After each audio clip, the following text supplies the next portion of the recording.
Mise en garde contre l'idolâtrie. À l'époque du Nouveau Testament, les chrétiens nés de nouveau vivants au milieu des communautés païennes furent encouragés à ne pas pactiser avec l'idolâtrie.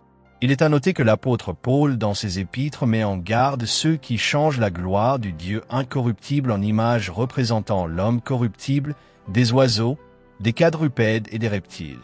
En outre, il avertit les enfants de Dieu dans le corps de Christ de s'abstenir de la viande des animaux qui avaient été sacrifiés aux idoles. Pour cette raison, Moloch est décrit dans la Bible comme un tableau des pratiques odieuses que les Israélites devaient bannir. Les injustes et les idolâtres n'hériteront jamais le royaume de Dieu. L'heure est venue pour les adorateurs actuels de l'esprit de Moloch pour la gloire et les richesses éphémères de ce monde de se repentir. Il doit s'approcher du vrai et seul Dieu en recevant Jésus-Christ comme Seigneur et Sauveur de leur vie, de manière individuelle. Sauvez vos âmes de la mort éternelle.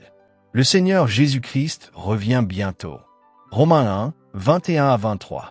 Puisqu'ayant connu Dieu, ils ne l'ont point glorifié comme Dieu et ne lui ont point rendu grâce.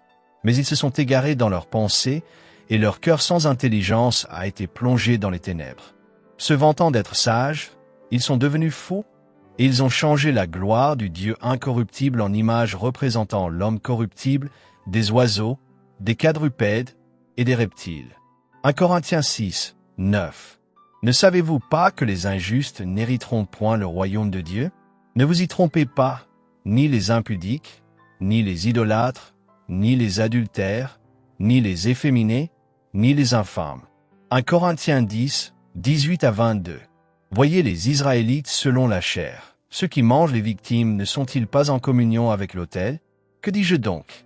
Que la viande sacrifiée aux idoles est quelque chose, ou qu'une idole est quelque chose? Nullement.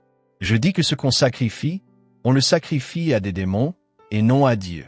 Or, je ne veux pas que vous soyez en communion avec les démons. Vous ne pouvez boire la coupe du Seigneur et la coupe des démons.